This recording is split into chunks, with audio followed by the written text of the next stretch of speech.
Hi everyone, এটা ভাইফোঁটার continuation blog, যেখানে আমরা প্যান্ডেলে ঘুরতে গেছিলাম। আর দেখো ভাই বোন গল্প করছি, নাচানাচি করছি। তো খুব মজা আনন্দ করে কাটে আমাদের এই সময়টা বেসিক্যালি।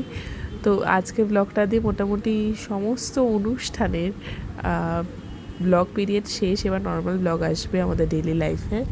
তো আমরা ছাদে গেছিলাম, তারপরে একদম বাজি ফাটাতে চলে গেলাম। বাজি ফাটাতে খুব ভালো লাগে, মানে আমার দেখতে বেশি ভালো লাগে, ফাটাতে একটু ভয় পাই আমি। তবে ওরা সবাই মিলে ফাটাচ্ছিল, আমার দেখতে খুব ভালো লাগছিলো। তো সামনেই রাম ঠাকুরের মন্দির বিরাটি বিশরপাড়াতে। তো এই মাঝখানে গলিটায় আমরা ফাটাচ্ছিলাম। তারপরে এই বাজিটা ফাটানোর সময় আর একটা কাকু এসেছিলেন, বিকজ বাজি ফাটাতে দেখতে কার না ভালো লাগে, খুব সুন্দর হয়, দেখতে খুব ভালো লাগে। তারপরে বিশরপাড়ায় অনেকে এবং খুব নাম করা হয়েছিল এবার প্যান্ডেলটা ভূতের বাবার বিয়ে, এবং কনসেপ্টটা ভীষণ ইউনিক। তো ভাবলাম আমরা দেখে আসি, ওদিনই লাস্ট দিন ছিল। তো ভীষণ একটা ইউনিক কনসেপ্ট, সব ভূতেরা স্টল বসিয়েছে, কফি স্টল বলো, আরও সমস্ত খাবার স্টল। তো এখানে আমি বেশি সাউন্ড দেবো না, এখানে ক্রেজটা কত মানুষের, কতটা ভয় পাচ্ছে মানুষ, সেটা তোমরা দেখো।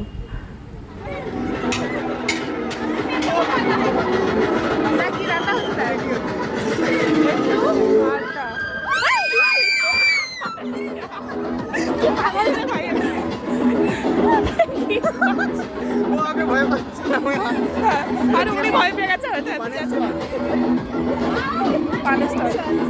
এই যে বিয়ে হচ্ছে আমার। হ্যাঁ, এটা ছবি তোল।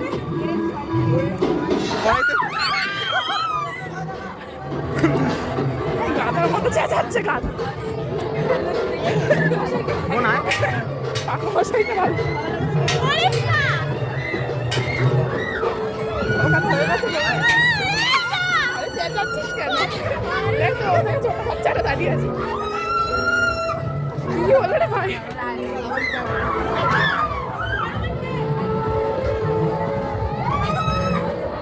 ও দেখতেই পেলে মানুষের কতটা ক্রেজ। এবার ওই প্যান্ডেলেই বাইরের পোর্শনটা খুব সুন্দর করেছিল এবং লাইভ সবাই সেজে বসেছিল। তারা মা ছিল, তারা মা একজন সেজেছে এবং পুরানো হচ্ছিল, লাইক বডি বলি সমস্ত কিছুতে একটা সুন্দর থিম করেছিল। আর এখানে মা ছিল নৈহাটির বড় মার আদলে।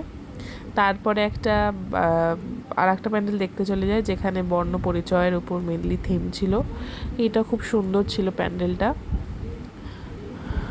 তো দেখো চারিদিকে সমস্ত বর্ণগুলো দেওয়া রয়েছে এবং তার মধ্যিখানে রয়েছেন মায়ের ছবিটা ভালো করে দেখো। আর মায়ের সঙ্গে আমি একটা ছবি তুলেছি সেটা। তো আজকের ব্লগটা এইটুকুন, তোমাদের সঙ্গে দেখা হচ্ছে নেক্সট ভিডিওতে। Thanks for watching.